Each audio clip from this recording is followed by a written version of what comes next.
pourquoi les Jeux Olympiques sont un succès, c'est que l'État, en 2018, il a pris des lois d'exception. Il a dit, oh là là, si j'applique mes propres lois, jamais les immeubles seront construits. Et donc, il a raccourci tous les délais, les consultations du public pour pouvoir construire le village olympique notamment.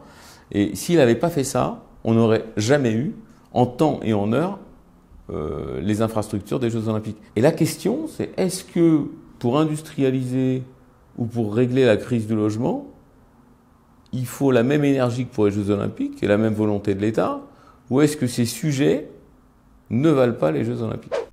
Bonjour Laurent. Bonjour Laurent. Exactement.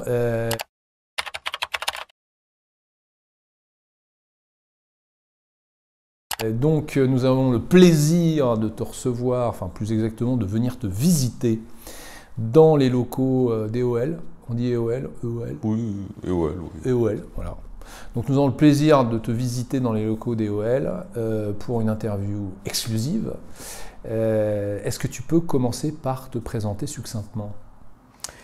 Donc Laurent Sabatucci, j'ai créé il y a 25 ans EOL, qui est une PME de 70 personnes. On a 10 bureaux en France. Puis qu'est-ce qu'on fait? On fait de l'assistance à la maîtrise d'ouvrage dans le cadre de construction d'immeubles logistiques et industriels. Et puis du conseil en immobilier industriel et logistique en France et puis sur une dizaine de pays en Europe. Donc on peut dire que tu es en première ligne, pardon. Dans la tranchée.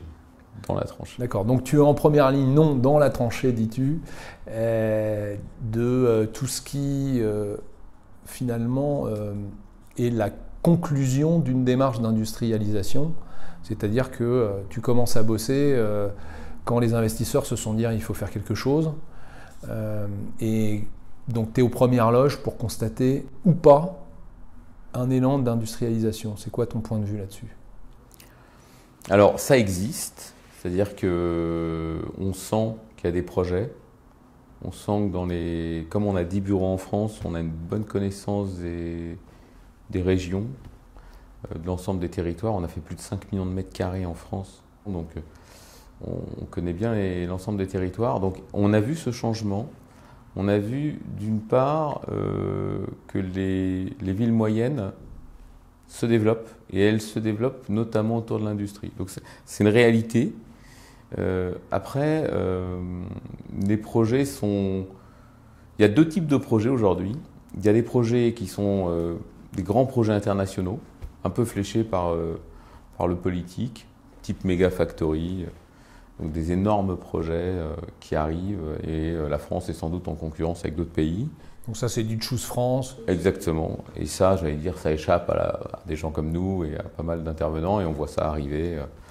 Et puis il y a des petits projets. Et ce qui manque sans doute, c'est des projets de taille intermédiaire. On voit peu de projets de taille intermédiaire. Taille intermédiaire, c'est-à-dire plus de 150 emplois, quoi. Ça, on n'en voit pas beaucoup. Je pense qu'on en verra, mais aujourd'hui on n'en voit pas sans doute assez. On a du mal à en trouver. Et c'est sans doute ça qui manque. 150 emplois, ça fait quoi en surface? Alors c'est assez variable, mais j'allais dire que c'est des sujets qui dépassent les 5000 m², sans doute 10 000, 15 000 m². Ça, il y a peu de projets de ce type-là. Et alors comment tu l'expliques? J'ai pas d'explication. Je pense que... Je n'ai pas d'explication. Je pense que ces projets-là, ils sont forcément liés à des grands donneurs d'ordre. Est-ce que les grands donneurs d'ordre industriels sont revenus et alors c'est un avis totalement personnel, hein, je n'ai pas d'expertise sur le sujet, mais est-ce que les grands donneurs d'ordre favorisent l'implantation de TI? C'est pas évident. Je sais pas si... Je pense que l'automobile, par exemple, qui a longtemps vécu avec des fournisseurs autour des sites de production, l'automobile est partie massivement. Il faudrait qu'il y ait des industries massives de ce type-là pour qu'autour, on puisse retrouver un tissu de TI avec à chaque fois plus de 150 emplois. Donc ce que tu dis, c'est que du fait du départ de très grandes usines, de très grandes unités de production qui sont généralement liées à des grands groupes, et tout l'écosystème qu'il y a autour, avec des entreprises de taille intermédiaire, ces fameuses ETI, on les voit moins, et c'est probablement parce qu'il y a moins d'ETI en France, hein, et là je te rassure tout à fait, je vais dans ton sens, Il manque 50% de TI en France, il en faudrait le double pour qu'on puisse rivaliser avec l'Allemagne ou l'Italie. Donc c'est probablement ce manque qui fait que, comme le donneur d'ordre n'est pas là, il n'y a pas la taille du projet en lien avec cette taille de donneur d'ordre. C'est ce qu'on constate. Après, le contre-exemple, c'est tout ce qui tourne autour du luxe, où on voit beaucoup, nous on a suivi quand même pas mal de projets autour du luxe, et je pense qu'on peut tous s'en féliciter. On a des marques de luxe mondiales leaders qui continuent à fabriquer en France, et qui fabriquent dans des ateliers qui font 5, 6, 7, 8 000, 10 000 mètres carrés, qui emploient des centaines de personnes. Et autour de ces ateliers, il y a des écosystèmes. Il manque sans doute ces boîtes de plus de 150. Pourquoi 150 personnes? Parce que 150 personnes, c'est vrai que dans un bassin d'emploi, ça commence à être significatif. Ça justifie des écoles de formation. C'est tout un écosystème qui se met en marche. Et tant qu'on n'a pas ces seuils-là, c'est difficile de construire un écosystème. Donc là, tu dis quelque chose d'assez choquant, puisque tu es en train de dire que le luxe, ça sert à quelque chose d'un point de vue économique, et que ça draine des vrais emplois et ça paye vraiment des vrais gens. Moi, je pense qu'il faut interroger les gens qui travaillent dans les entreprises du luxe, de leur demander si elles ont envie de partir, si elles sont contentes de leur sort. Je pense que c'est la meilleure réponse. Moi, à chaque fois que je rencontre des gens qui travaillent dans l'industrie du luxe, souvent, ils y sont depuis des décennies, ils n'ont pas du tout envie de partir, ils ont l'air plutôt contents d'être dans ces entreprises. Donc, avant de décider pour eux, je pense qu'on devrait les interroger et s'en remettre à leur jugement. Ils ne sont pas plus bêtes que nous et ils ont l'air de s'y trouver plutôt pas mal. Voilà, et puis il semblerait même qu'il y ait un sentiment de fierté chez ces gens-là. Oui, je pense que quand on travaille des beaux produits, parce que mine de rien, le luxe, c'est pas seulement le prix, c'est aussi souvent les plus beaux produits, les plus belles matières. Quand on travaille des beaux produits, en général, on est plutôt fiers. Donc oui, je pense qu'il y a une fierté d'appartenance, c'est évident. Ça, c'est mon expérience. Nous, on travaille avec des entreprises du luxe, et je dois dire que déjà, c'est des projets souvent exemplaires à tout point de vue. C'est-à-dire que, en termes de respect de l'environnement, tous les curseurs sont au maximum. Alors évidemment, dès qu'on construit quelque chose, on impacte, mais ça n'est fait que en poussant tous les curseurs au maximum pour que cet impact soit le plus faible possible. Et puis, à chaque fois, chaque projet, la préoccupation sociale est énorme. Donc, c'est une réalité. Moi, je le vis en tant que partenaire de ces projets-là. Donc, quand je vois les gens qui finalement sont défavorables à ce type de projet, j'ai du mal à comprendre. Mais chacun son point de vue. C'est peut-être des gens qui sont extrêmement intelligents et ils voient des choses que nous ne voyons pas, toi et moi. Mais moi, je ne prétends pas tout voir. C'est ça. Bon, justement, là, on rentre dans le vif du sujet, puisque la conclusion, encore une fois, d'une démarche entrepreneuriale qui est de dire je veux m'agrandir ou alors je veux un site de production, cette conclusion, c'est un bâtiment, c'est un site, et ça finit chez des entreprises comme la tienne. On lit partout depuis des années que, comme tu l'as dit à l'instant, quand on construit, on a forcément un impact. Pour toi, c'est quoi en ce moment l'enjeu? Est-ce que tu penses que ces préoccupations sont justifiées? Si oui, j'allais dire, de quel point de vue et jusqu'à quel niveau? Et est-ce que tu as un avis sur ce sujet-là, en subissant ou en vivant, en recevant un certain nombre de contraintes que le citoyen un petit peu inquiet qu'on peut tous être par rapport au réchauffement climatique et à la nature en général et à l'écologie. Est-ce que tu penses que tout ça est justifié? Si oui, jusqu'à quel point? Oui, alors c'est justifié, oui, c'est certain. Je veux dire, il faut des règles, il faut s'y tenir. Et après, moi, je travaille sur 10 pays, donc je regarde un peu ce qui se passe ailleurs. La France est au-delà de toutes les réglementations en vigueur ailleurs. Et ces 10 pays, c'est quoi? C'est le Chili toute l'Europe. et l'Argentine? Non, c'est toute l'Europe. Et donc, on a fait d'ailleurs des projets industriels en Belgique, en Pologne, en Italie. Et la France place un niveau d'exigence qui va au-delà. Alors on peut trouver ça bien, on peut trouver ça moins bien. Le problème de la France, c'est que c'est devenu vraiment ingérable. C'est-à-dire que les réglementations s'opposent les unes aux autres, il n'y a aucune cohérence. Par exemple, on dit aux gens zéro artificialisation nette des sols, donc il ne faut plus artificialiser les sols. Très bien. Mais en même temps, il faut réindustrialiser. Bon, comment fait-on? On ne sait pas. On dit aux gens il faut limiter la consommation de foncier.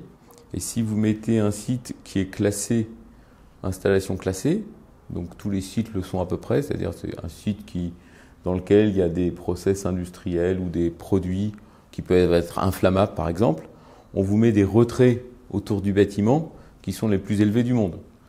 Donc forcément, si vous faites des retraits importants, vous consommez plus de terrain. Ça veut dire quoi les retraits? Les retraits, le bâtiment jusqu'à la limite de son terrain. C'est-à-dire que le bâtiment va occuper un terrain extrêmement grand pour des raisons de sécurité. Donc on va consommer beaucoup de terrain pour un petit bâtiment. Et ça, c'est unique en Europe par rapport à tous nos copains européens. On a des consommations de foncier par rapport à la surface du bâtiment qui sont extrêmement importantes. Donc les réglementations sont difficiles à comprendre.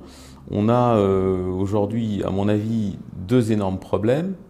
C'est quand on fait une zone industrielle, on met 10 ans pour la faire, 15 ans. Une fois cette zone est prête à recevoir des immeubles, si les études de cette zone ont plus de 5 ans, il faut les refaire. Mais comme on met 10 ans à faire la zone, les études ont toujours plus de 5 ans. Quand je dis les études, c'est les études environnementales, donc l'étude faune-flore, le recensement des zones humides. Et donc quand tu arrives avec ton nouveau projet, tu repars en cycle d'études, et si tu trouves une espèce ou une zone humide, le projet est mort. Et donc on ne peut pas refaire en permanence les études qu'on a mis 10 ans à faire, c'est pas possible. Et donc en fait aujourd'hui, la première chose à faire, c'est que dans les ZAC, dans les zones qui ont été pensées pour ça, qui ont fait l'objet d'enquêtes publiques, d'études, il faut les sanctuariser, c'est-à-dire qu'on ne refasse pas en permanence ces études, sinon on n'y arrivera pas. Il y a plein de terrains aujourd'hui qui ne sont plus constructibles alors qu'ils sont en ZAC, ils ont coûté de l'argent, des routes, ça fait l'objet d'expropriation pour les aménager et on ne peut rien y implanter parce qu'on a détecté une zone humide 10 ans après les études précédentes. Donc ça, c'est pas possible. Et c'est ça, ce pays est une succession de... avant, un préfet pouvait arbitrer. Il pouvait dire, c'est d'intérêt général, on fait le projet. Aujourd'hui, c'est plus possible. Le préfet a perdu ce pouvoir-là. Et donc, on se retrouve bloqué. Nous, on a actuellement, dans une zone industrielle sur une friche, un projet qui a été attaqué depuis 2 ans. Donc, on est en zone industrielle. On a obtenu les permis sur une friche industrielle. On a eu un recours. Depuis 2 ans, on attend la première décision de justice. On n'a même pas de date. Il y a 300 emplois. Donc, on peut contester ce projet, mais nous, ça fait 2 ans qu'on attend une date de jugement. Quand on aura la date de jugement, je pense que le dossier sera mort. Et on a un autre projet, toujours sur une friche industrielle. On nous a prescrit de l'archéo. C'est-à-dire que l'archéologie. C'est-à-dire que c'est un bâtiment, on rase le bâtiment et on nous demande d'aller voir s'il y a des vestiges archéologiques sur un site qui était lui-même construit. On a dû donc faire des investigations, perdre des mois et des mois archéologiques, alors que le site lui-même était une friche. Ça n'a pas de sens. Et alors quand tu dis le projet est mort après 3 ans, il est mort pourquoi? Parce qu'en fait, un industriel, c'est ce qui est arrivé au groupe Le Duf en Bretagne, ça a fait l'objet de pas mal de presse. Un industriel, il ne peut pas attendre comme ça 2-3 ans de savoir si son projet va ou pas obtenir une autorisation, alors même qu'il est dans une zone industrielle qui a été faite pour ça, qui elle-même a fait l'objet de 10 ans de procédure. Donc l'industriel, il ne peut pas se dire je vais attendre 3 ans une décision qui peut-être sera positive ou négative pour ensuite lancer mon projet que j'aurai dans 5 ans. Ça ne marche pas comme ça. Donc en fait, les gens font des arbitrages et comme on a créé une situation d'instabilité juridique énorme, certains projets ne peuvent pas aboutir. Mais je pense que le plus grand danger, c'est la ZAN, zéro artificialisation nette des sols. Ça veut dire qu'on ne peut plus artificialiser. Ne plus artificialiser dans un monde industriel, ça veut dire qu'il faut trouver des friches qui sont loin de l'habitat, desservi par des autoroutes, avec des sorties qui permettent de faire venir des camions, pour gêner personne. Donc en fait, trouver des friches loin des zones d'habitat, alors que la friche, en général, elle est plutôt en zone urbaine, puisque la ville a grandi, ce qui était de l'industrie est devenu une friche, ça se transforme. Mais il est rare que la friche soit à la sortie d'une autoroute, qui a été construite bien après, vous voyez, ça n'a pas de sens. Donc en fait, il faut trouver des friches qui n'ont pas un impact négatif, pour faire des projets industriels ou des projets logistiques. Il y a quelques exemples qui fonctionnent, comme par exemple les friches militaires. Ça, bien souvent, c'est à l'écart de la ville, donc c'est un support possible. Mais en dehors de ces friches-là, il y a très peu de solutions sur des friches. Donc ne pas s'interdire de construire sur des zones qui ne sont pas déjà construites, c'est la fin de l'industrie, c'est la fin de l'immobilier. Enfin, je ne vois pas comment c'est compatible avec nos besoins à la fois d'emploi, de logement, de financement. Les collectivités vont se retrouver dans des problématiques de financement, mais terribles. En fait, la ZAN, c'est forcément la décroissance. C'est le choix de la décroissance. Donc, c'est un peu comme couper l'énergie dans un véhicule. Hein. Et donc, le choix de la décroissance, il faut l'expliquer. Il faut surtout expliquer comment on va faire. Et ça... Malheureusement, ça ne figure pas dans la feuille de route. Et nous, on ne voit pas bien. Donc voilà, on est un peu vent debout contre la ZAN. Après, il y a d'autres choses qui sont... encore une fois, il faut sanctuariser les ZAC. C'est-à-dire les zones industrielles, où il y a des terrains. ZAC, c'est quoi? C'est une zone d'aménagement concerté. Donc c'est une zone qui a fait l'objet d'études, qui a été jugée d'utilité publique, et qui a fait l'objet d'études, d'enquêtes publiques, d'études, qui est aménagée pour recevoir, ça peut être de l'industrie, ça peut être de la logistique, ça peut être autre chose. Elle a été configurée, elle correspond à un périmètre. Le problème, c'est que ces ZAN donc, se développent sur un temps donné. Donc c'est là que vont s'implanter les nouveaux projets industriels. Il va y avoir une ZAC près de Metz qui a 2-3 implantations. Il reste 10 lots de terrain comme un lotissement pour venir s'implanter. Sauf qu'aujourd'hui, les 10 lots de terrain qui restent, il faut refaire les études. Si on écoute la ZAN, on ne peut plus les construire. Et quand bien même ils passent dans la ZAN, il faut refaire les études. Et ça, c'est pas possible. C'est complètement ubuesque. Donc il faut que ces périmètres de ZAC soient sanctuarisés. Les études ont été faites, on considère qu'elles sont bonnes, même si elles ont 7 ans, 8 ans, même si elles ont plus de 5 ans. Et puis qu'elles puissent accueillir les projets industriels dont on parle. Quand tu dis que la loi ZAN est sortie de façon un peu ubuesque, tu peux nous expliquer un petit peu ? C'est une loi qui est issue de la Convention citoyenne, donc dans la loi climat-résilience. Alors, un petit rappel sur la Convention citoyenne, gilets jaunes. Voilà, mesures prises, donc réunion de 150 personnes, je crois. Prise au hasard, c'est-à-dire qu'on ne va quand même pas appeler des experts parce qu'il faut montrer qu'on aime le peuple. Donc on prend 150 pékers. Je te laisse. J'assume complètement, on ne voit pas mon visage à la caméra. C'est malin. Voilà. Ce ne sont pas mes propos. Je ne sais pas. Voilà. Donc on accueille le peuple et on dit, les mecs, comme vous n'êtes absolument pas experts du sujet, on va vous demander, vous poser des questions. Qu'on va imposer à 70 millions de personnes. Voilà. Et notamment à des professionnels qui, eux, ne savent rien parce qu'ils ont des intérêts particuliers. Exactement. Et en fait, on a une loi donc, qui est, à mon avis, une folie. Mais de toute façon, ça va bouger parce que... ça ne sort pas de l'Europe, la ZAN ? Non. Ah non, nos partenaires européens... Il y a bien sûr une volonté globale de diminuer la consommation de terrain pour un même projet. Et ça, c'est bien.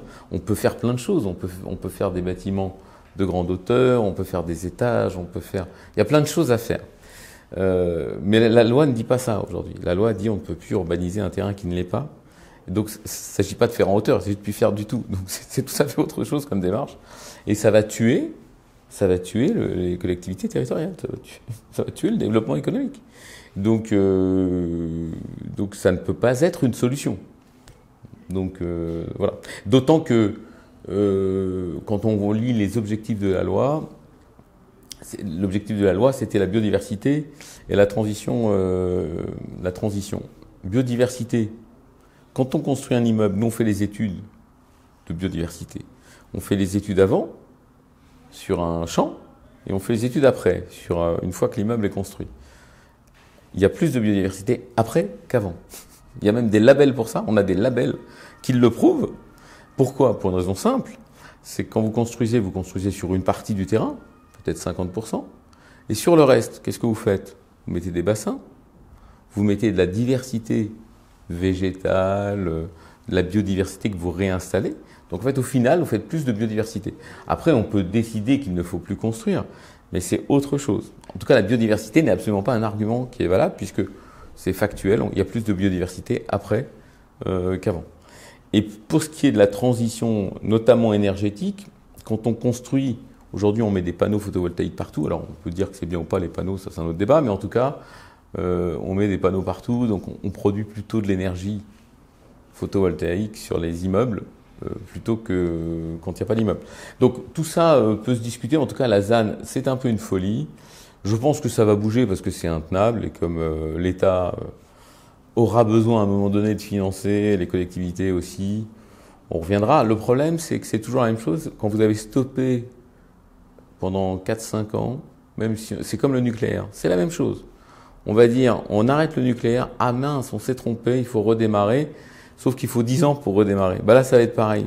On s'est trompé, on va redémarrer, mais il faut 10 ans pour faire les nouvelles ZAC. Comme le numerus clausus chez les médecins, quoi. C'est ça. Moi, c'est pareil. Je ne veux pas être celui qui va être dans cette période de redémarrage.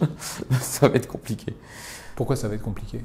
Bah, ça va être compliqué parce que pour recréer les terrains, pour accueillir les nouveaux projets, il va falloir des années.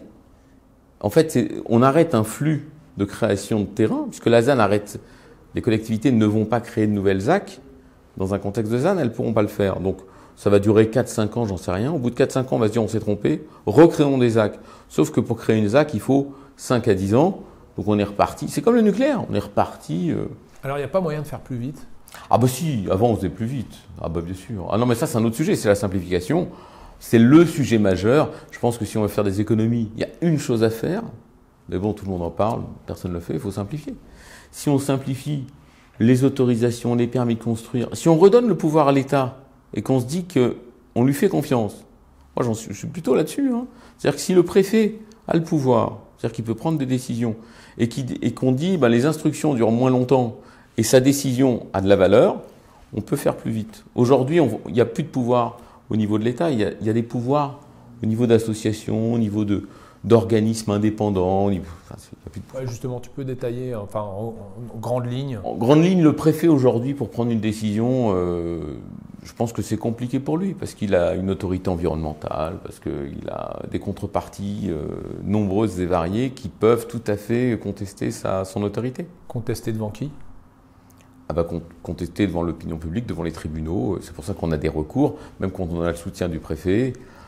C'est super compliqué. La plupart de nos projets sont soutenus par les préfets. Et alors, parce qu'il y a un truc qui s'appelle la DREAL maintenant. Ah, c'est vieux, oui. Oui, ouais, c'est vieux ça. Oui, bien sûr. C'est vieux comment? Ça a changé de nom plein de fois, hein. Mais c'est les services de l'État, de la préfecture, de l'environnement, donc ça a changé. Ça dépend de la préfecture. Ça. Oui. Alors, le sujet, c'est que tout dépend de l'État finalement. Même France Nature Environnement est en partie financé par l'État. Donc tout dépend de l'État, mais l'État n'a plus l'autorité sur ce qu'il a lui. On crée nous-mêmes nos propres turpitudes. Je pense même à titre individuel. On est tous victimes de nos propres turpitudes. L'État a créé des conditions où il ne peut plus agir. Donc il a créé lui-même des agences qui s'opposent à sa propre autorité. Exactement. Des missions environnementales qui sont indépendantes, qui prennent des décisions, qui contestent ce que fait le préfet. Bon, et tout ça nous met tous dans une situation ingérable. Mais on en parlait, hein, je prenais l'exemple des Jeux Olympiques. Ouais. Pourquoi les Jeux Olympiques sont un succès? Alors, en dehors de la formidable cérémonie des sportifs fantastiques qu'on a eus, pour une raison simple, c'est que l'État, en 2018, il a pris des lois d'exception. Il a dit, oh là là, si j'applique mes propres lois, jamais les immeubles seront construits. Et donc, il a raccourci tous les délais, les consultations du public pour pouvoir construire le village olympique notamment. Et s'il n'avait pas fait ça, on n'aurait jamais eu, en temps et en heure, les infrastructures des Jeux olympiques. Et la question, c'est est-ce que pour industrialiser ou pour régler la crise du logement, il faut la même énergie que pour les Jeux Olympiques et la même volonté de l'État, ou est-ce que ces sujets ne valent pas les Jeux Olympiques? C'est ça, à mon avis, le point clé. Hein. Est-ce que c'est aussi important de régler la crise du logement et de l'industrie que de faire les marioles devant l'opinion publique mondiale? Moi j'ai adoré, donc je ne dis pas ça parce que non, mais c'est adoré. super. Mais quelque part, ça c'est très français, c'est-à-dire que dès que le regard du monde se pose sur nous, là on se redresse, on arrête de se regarder le nombril, de s'engueuler entre voisins de palier, et puis on fait bloc, on chante la Marseillaise, la main sur le cœur. Donc ça, dès que le regard du monde se pose sur nous, il n'y a aucun problème. On tient notre rang. Le gros problème, c'est quand on nous laisse tout seul, quand on ferme la porte. C'est une bonne analyse. Mais donc voilà, moi je suis... c'est dommage, hein, parce qu'on a des fonctionnaires de bon niveau. C'est pas du tout, quand je dis ça, moi c'est pas du tout... Moi les gens que je rencontre dans les préfectures sont des gens de très bon niveau. Il y a des gens qui bossent beaucoup. Mais c'est juste qu'il faut simplifier, mais c'est une folie. Et si on veut réduire les déficits, il faut simplifier. Chaque fois qu'on fait une loi, il faut des fonctionnaires pour les appliquer, les contrôler. C'est ingérable, il faut simplifier tout ça. C'est pas, en plus, cette complexité ne rend service à personne. Ne rend pas l'objectif voulu, en fait. Hein. Les gens vont s'appauvrir. Il n'y aura pas de transition énergétique ou écologique. On va tous être dans une situation ingérable. Enfin, c'est dommage. C'est dommage. Et tu dis que tu rencontres des fonctionnaires de bonne volonté qui essayent de faire. Alors effectivement, nous on discute beaucoup avec des gens comme Nord France Invest, des agences régionales qui sont là pour coordonner les 75 000 services différents qui doivent être mis en ligne. Et parfois, ils y arrivent. En tout cas, on constate que dans certaines régions, ils y arrivent mieux qu'ailleurs, ce qui démontre que c'est possible, etc. Maintenant, une fois qu'on a dit ça, pourquoi c'est pas la même chose partout et pourquoi effectivement il faudrait que ça soit un exploit d'arriver à sortir un dossier un peu plus lentement seulement qu'en Allemagne par exemple, et pourquoi est-ce que c'est pas le cas général? Quand tu dis que les fonctionnaires sont de bonne volonté, est-ce qu'il y a des différences d'une agence à une autre? Oui, d'une région à une autre, ça n'a rien à voir. Alors, d'une région à une autre, pourquoi pas, mais d'une agence à une autre. C'est-à-dire que, est-ce que, comme j'ai pu l'entendre, alors les sources, c'est je te jure, ou t'inquiète. C'est-à-dire que c'est plutôt des conversations de bistrot qu'autre chose. Mais en tout cas, moi j'ai entendu plusieurs fois le fait de dire, c'est pas compliqué, quand on veut s'opposer à l'industrie, à la croissance économique, au capitalisme. Aujourd'hui, on devient fonctionnaire de certaines agences et on est payé pour aller empêcher des dossiers de se faire. Quelqu'un qui veut nuire à ce type de dossier, il a beaucoup plus d'armes que celui qui veut le conduire à bien. Est-ce que c'est du fantasme ou est-ce qu'il y a quelque chose de... Là, je pense qu'il y a beaucoup plus de gens de bonne volonté que de gens... qui sont là pour bloquer un système. Moi, alors ça, j'en suis convaincu. Après, c'est vrai qu'en créant des autorités environnementales indépendantes, quelque part, on enlève le pouvoir à la démocratie, le pouvoir de l'État et donc de ses supports et de ses citoyens, de prendre des décisions. Puisqu'on dit un organisme dans lequel il n'y a pas d'élus peut bloquer un projet qui est jugé d'intérêt général. Donc ça pose question. Moi, je pense que ça, c'est l'erreur fondamentale. Mais on a voulu faire la même chose pour la police. Quand on a dit on va faire contrôler la police par un organisme non plus qui dépend du ministère de l'Intérieur, mais qui est indépendant. Alors le jour où on fait ça, je pense que c'est la même chose. C'est-à-dire que tu crées des organes sur lesquels on n'a plus la main, personne n'a la main. Comme la Convention citoyenne. Donc ça, forcément... C'est un problème un peu général. Et donc on a ça nous aujourd'hui dans le développement. On a des organes dont on comprend pas bien qui les pilote, s'ils sont pilotés. En tout cas, effectivement, ils peuvent bloquer des opérations. Mais après, c'est surtout la complexité juridique. Si on crée des lois on crée la loi ZAN, derrière on crée la loi industrie verte. Toute cette complexité. Si moi je veux m'opposer, on me donne les armes pour trouver dans toutes ces lois qui forcément disent des choses différentes, parfois opposées, je vais pouvoir trouver un argument juridique qui justifie mon opposition. Donc en fait, on s'est mis dans un contexte juridique tellement complexe que j'ai donné toutes les armes à d'éventuels opposants pour qu'ils s'opposent. Je ne dis pas que les gens n'ont pas le droit de s'opposer, mais il faut que les choses soient simples. C'est-à-dire, vous avez un projet, un permis de construire, il est conforme aux règles d'urbanisme, tout est parfait, tout est conforme, les gens s'opposent, ils ont le droit de le faire, et il y a une décision de justice. Mais là, on crée une situation où un juge n'est plus capable de prendre la décision, il ne comprend pas. La loi est trop complexe. Donc les lois entre elles rendent les décisions de justice impossibles. Il faut simplifier tout ça. Il faut revenir sur toutes ces lois. Encore une fois, la première chose à faire, dans les zones industrielles, revenir, les sanctuariser. Enlever toutes ces nouvelles règles, revenir. Dans une zone industrielle, j'ai le droit de construire un projet industriel. Si déjà on faisait ça, ce serait formidable. Alors, maintenant il va falloir rentrer un peu dans le détail. Ah, mince. Alors moi j'ai entendu dire que zone humide... C'est la folie. C'est une grenade dégoupillée. Ouais, qu'en gros, il a plu pendant 3 jours. Ah non, c'est plus complexe que ça. Alors là, c'est... bon, moi je ne suis pas un spécialiste zone humide, on en fait faire par des bureaux d'études, on en fait faire des relevés. Bah là, on a un cas, on a fait faire un premier relevé, on a trouvé 4 hectares sur une zone de 8. Et le deuxième relevé, c'est pratiquement toute la zone. Donc en fait, aujourd'hui, la zone humide à caractériser, c'est très compliqué. Et c'est surtout très contestable. À la rigueur, les études faune-flore, on dit il y a des espèces protégées, on les constate. Il y a des espèces protégées, elles sont là ou elles ne sont pas là. La zone humide, c'est très compliqué. Et en plus, encore une fois, c'est très contestable. Vous pouvez faire des relevés de zone humide en permanence. Mais alors pourquoi c'est très compliqué et très contestable ? Parce que je vous invite à lire les textes qui sont assez complexes. La manière dont on fonctionne pour relever et caractériser une zone humide est assez complexe.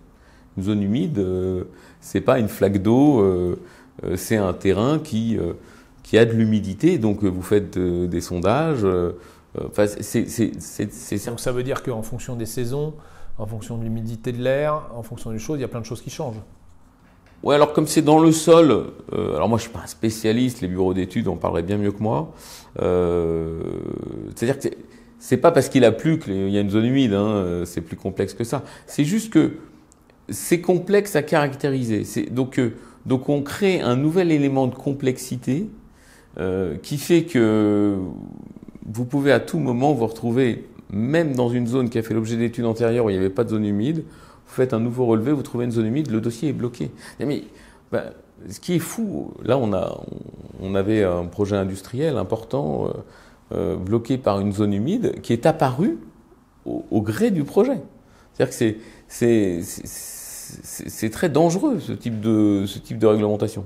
C'est-à-dire qu'il faut se dire, il y a des études qui ont été faites, elles n'ont pas caractérisé de zone humide, elles n'ont pas caractérisé d'espèces protégées, où il y a eu des mesures de compensation. On s'en tient à ça. Si on recommence en permanence les études, on n'y arrive jamais. Espèces protégées, tu disais, c'est plus clair. Est-ce que, tout en étant plus clair, est-ce que c'est clair et est-ce que ça se justifie ? En fait, en France, c'est pas le tigre blanc qu'on protège, c'est des choses qui sont très très communes. Donc après, moi je ne suis pas... Tu as un exemple là-dessus ? Il y a des lézards, il y a des insectes, il y a de la... Après, je ne suis pas un écologue et je pense que les gens défendront leur point de vue en disant que c'est des espèces qui ont besoin d'être protégées. Il y a sans doute toute une littérature qui prouve ça. Mais nous, en fait, moi je vois en 25 ans le changement. C'est-à-dire que... et encore une fois, quand on fait un immeuble, on crée de la biodiversité. Donc tout ce sujet est à mon avis un peu fantasmagorique. Je ne crois pas qu'en France, on détruise à ce point la biodiversité. Je veux bien croire qu'au niveau mondial, puisque c'est un sujet qu'on entend souvent, on détruise beaucoup de biodiversité. Je ne pense pas qu'en France, dans un pays qui est urbanisé à hauteur de 9-10%, on ne sait pas trop, mais a priori 9-10% du territoire sont urbanisés. Bon, ça laisse un peu d'espace. On a plus de forêts aujourd'hui qu'il y en avait au 19e siècle. Je ne suis pas certain qu'on soit en péril. Et encore une fois, faut voir les études qu'on fait. C'est-à-dire, on fait 1 an de relevé, 4 saisons de toutes les espèces qui sont présentes sur un terrain. S'il y a des espèces, on les déplace en recréant le même habitat. Enfin, il y a tout un process qui est... de toute façon, il y a eu un rapport parlementaire ou du Sénat, je ne sais plus, qui a montré les durées d'instruction des projets. On est le double de la moitié de l'Europe, enfin de la moyenne européenne. Et oui, partout ailleurs, je prends l'exemple de la Belgique, on fait en ce moment une opération assez importante. Il y a des relevés écologiques, mais c'est jamais de même nature qu'en France. En France, on fait une étude 4 saisons. Pendant 1 an, on gèle le projet. Donc il y a des procédures qui sont en France extrêmement ambitieuses sur ces sujets. Le seul problème de tout ça, c'est qu'elle crée encore une fragilité juridique. C'est-à-dire que n'importe qui peut dire « moi, je ne suis pas d'accord ». Parce que je considère que les mesures que vous avez prises pour compenser ce que vous avez déplacé, par exemple, en termes de faune-flore, ne sont pas suffisantes. Et donc, on se retrouve dans une situation difficile à gérer. Et encore une fois, je pense que l'exemple du groupe Leduf... Alors, je n'ai pas le détail. En fait, ils voulaient faire un site de production. C'est une société qui produit de la viennoiserie, du pain. Et ils avaient un projet de commission breton, un projet de production en Bretagne, dans une zone ZAC, enfin une zone dédiée à cela. Ils ont été bloqués par des recours, à tel point qu'à la fin, ils ont abandonné le projet, ne pouvant pas le réaliser. Donc, et c'est ce qu'on vit, ça, c'est ce qu'on vit. Encore une fois, les gens, je comprends que les gens s'opposent, c'est normal, il y a toujours 10% des gens qui sont opposés. Après, est-ce qu'on donne plus de pouvoir aux 10% des gens qui sont opposés ou aux autres, hein? Est-ce qu'on veut des minorités qui décident pour la totalité des gens parce qu'elles seraient investies d'un savoir et d'une morale que les autres n'ont pas? Ou est-ce qu'on fait confiance à l'État? On dit, le préfet est d'accord, il considère que ça fonctionne, ça respecte toutes les lois, donc il valide le projet. C'est ça le sujet en fait. C'est ça le sujet. Mais l'État s'est mis lui-même, encore une fois, on crée tous nos propres turpitudes.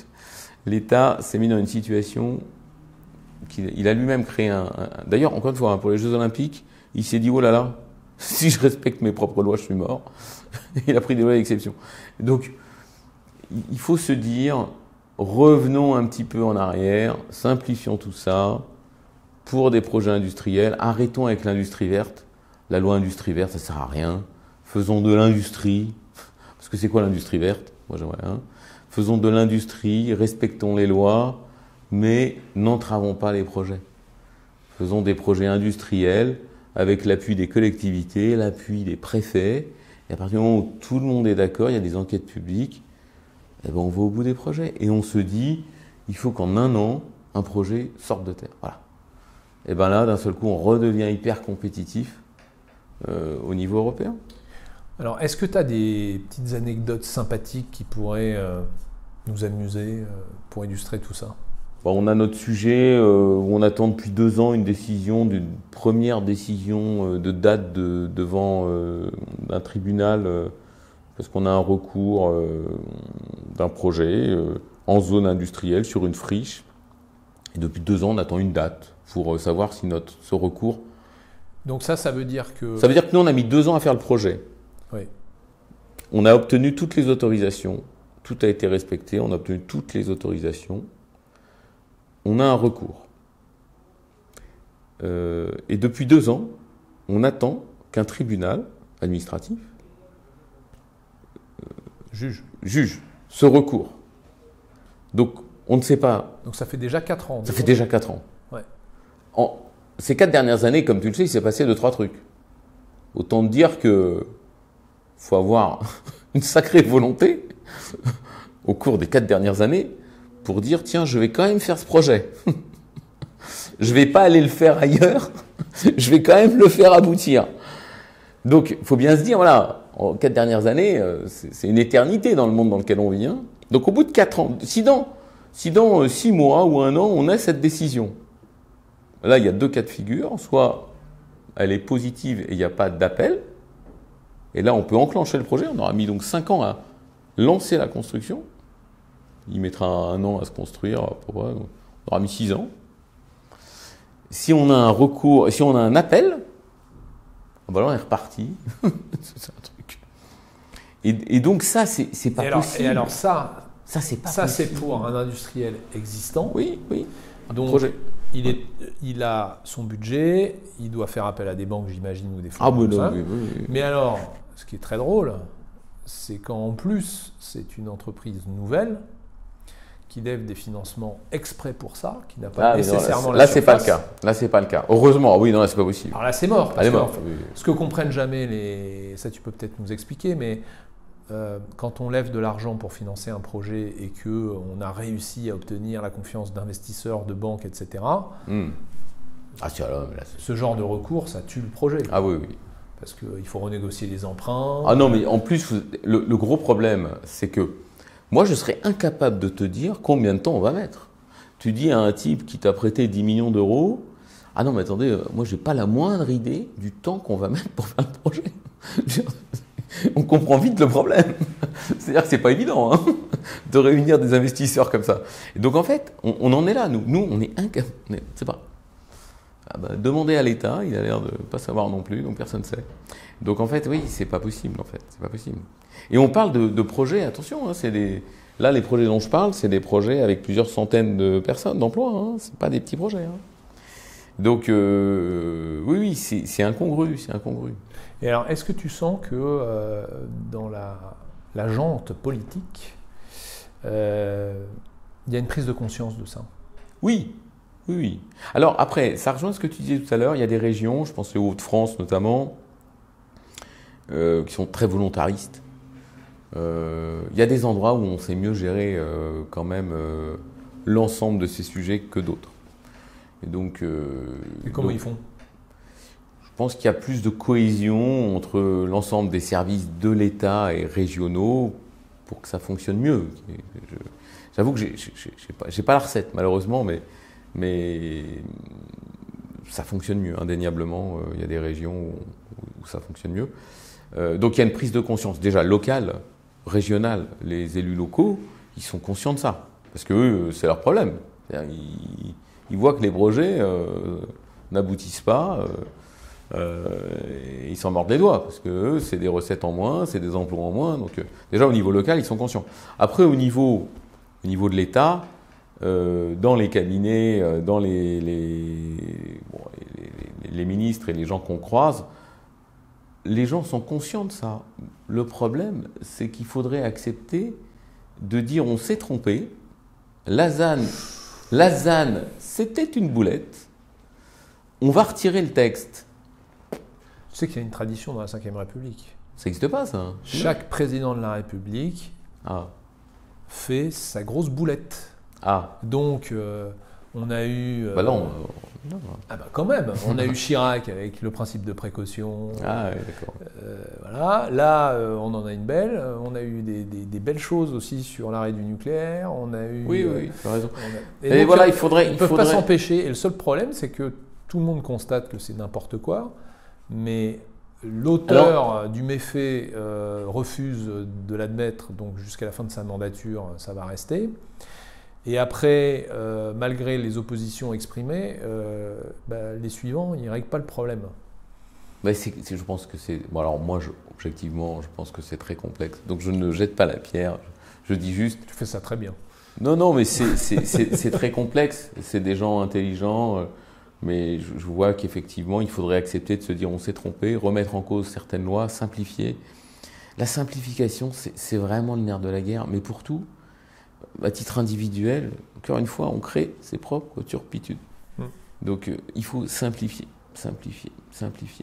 Et nous, on fait l'inverse. Il ne faut surtout pas faire une loi industrie verte après une ZAN pour dire oui, mais si c'est industrie verte, ça marche quand même. Il faut dire non. On s'est trompé, on enlève la ZAN. Après, c'est la démocratie. On dit 51% des Français veulent qu'on arrête de construire. On arrête de construire. Moi, je suis un grand démocrate. Et on arrête de construire. Comment on fait? Je ne sais pas la suite, je la connais pas. Mais voilà, aujourd'hui, c'est pas ce qu'on fait. Aujourd'hui, il n'y a pas de démocratie dans tout ça. Il y a des décisions un peu comme ça à l'emporte-pièce, qui ensuite ont des effets délétères. Donc voilà, moi je ne sais pas, je ne jette pas la pierre parce que je sais que c'est compliqué, mais simplification.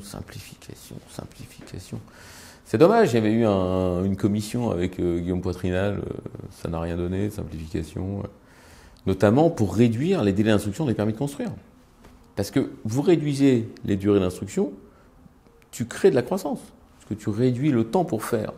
Forcément, tu crées une croissance. Donc ça, c'est tout bête, ça coûte rien. Et ça fait de la richesse. Donc on pourrait se dire, il y a des exemples comme ça, il y en a pas mal. Écoute, est-ce que tu as d'autres messages à faire passer, des anecdotes à raconter Ah oui, tiens, genre un truc sur les industriels, pour jeter la pierre un peu aux industriels. Allez, vas-y. Vas-y, je vais lancer une boulette, ça va rééquilibrer.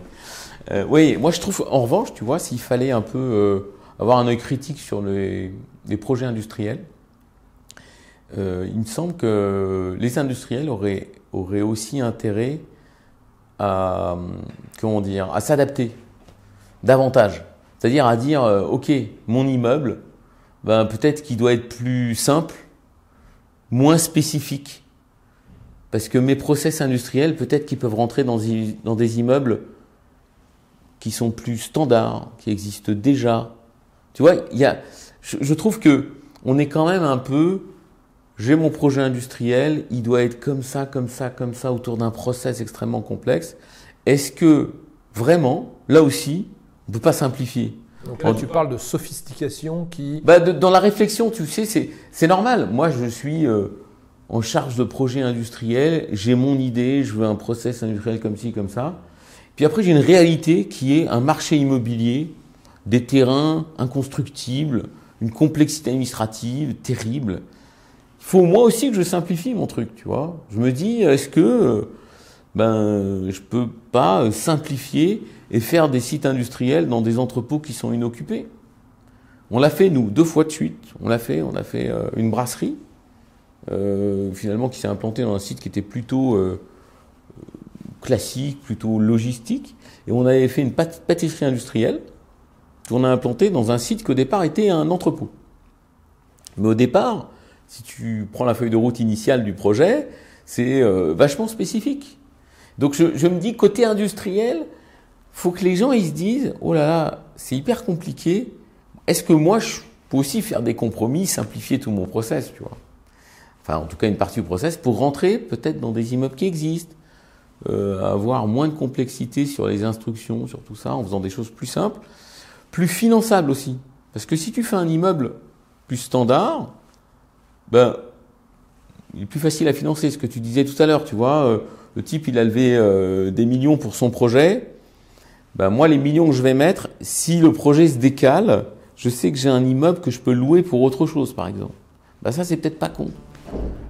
Alors voilà, messieurs les industriels, est-ce qu'on peut simplifier? Donc simplification pour tout le monde. Pour tout le monde. On s'en portera mieux. Écoute, Laurent Sabatucci, merci. Merci à toi. Voilà, et à bientôt. À bientôt.